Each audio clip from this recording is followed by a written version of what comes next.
It was an early summer day in 1927. A young couple was to be executed.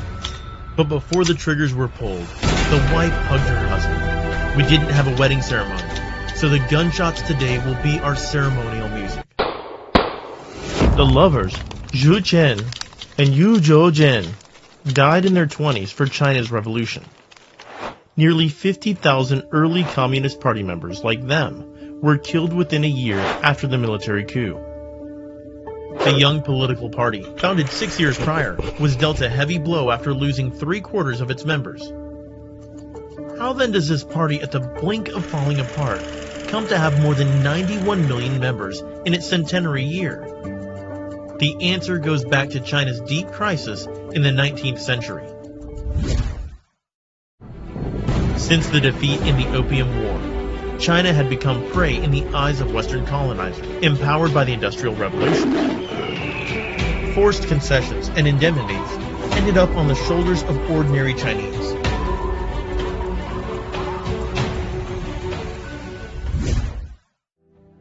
Fortunately, there was no lack of men and women who kept trying to save the country they loved. Those patriots looked at the already successful attempts in the West to make changes to China.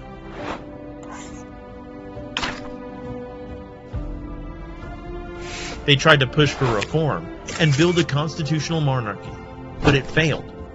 They were able to build a democratic republic through revolution, but it did not last long.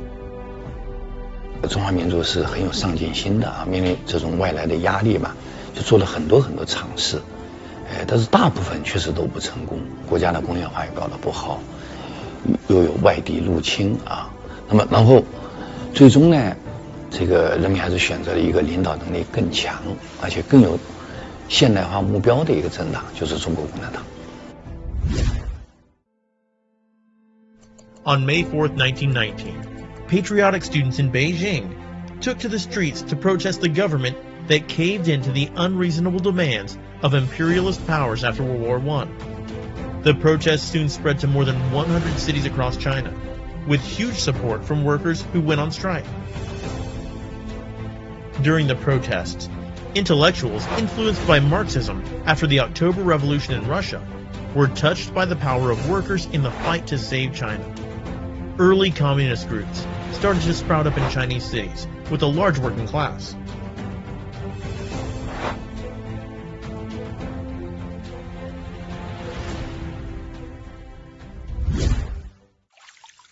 In 1921, the First National Congress of the CPC announced the official founding of the party.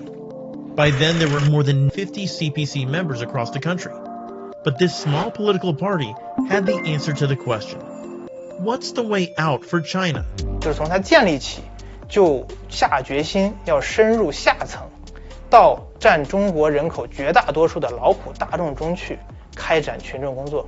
By then, Mao Zedong had found that a tenant peasant could save no more than 20 yuan after a full year of hard work in several field studies in Hunan province, which meant peasants in China had a harder life than farm cattle.